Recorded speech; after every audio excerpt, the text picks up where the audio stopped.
আগের বারে যেন এই সময়টা তোমার মনে হয় পায়ের জল ঘুমতে পারতাম না, ঘুম পেয়ে যেত। হ্যাঁ, চোখ খুলে ইয়ে হয়ে যেতে হতো, এখন আপনার ঘুমটা আসছে না।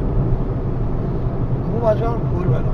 হ্যাঁ, ওটা ওটা তো ঠিক আছে, ওটা কোয়াইট নর্মাল, কিন্তু আমি বলছি যে অন্য সময় কিন্তু টানা গাড়ি চালানোর জন্য এই সময়টা পৌঁছাতাম আলটিমেট আমরা এখানেই, কিন্তু জিনিসটা ওই হয়ে যেত।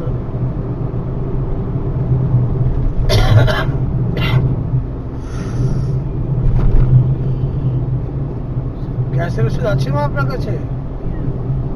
হ্যাঁ এখন তো দিতে পারবো না বাবা। হ্যাঁ, ওটা ওই আমার লাল বড় ব্যাগটার মধ্যে আমি তো সারাদিন ওষুধ খাইনি, ওর মধ্যে এই ব্যাগে নেবো বলে ভুলে গিয়ে ওই ব্যাগের মধ্যে ঢুকিয়ে ফেলেছি। আমার কাছে সাইডন রয়েছে, গ্যাসের ওষুধ ছিল না বলে আমি নিইনি। আর মাথাতেও ছিল না যে ওই সময় 9টার সময়। জানা গিয়ে যদি ওই মশলা ছোলা এটা খেতে না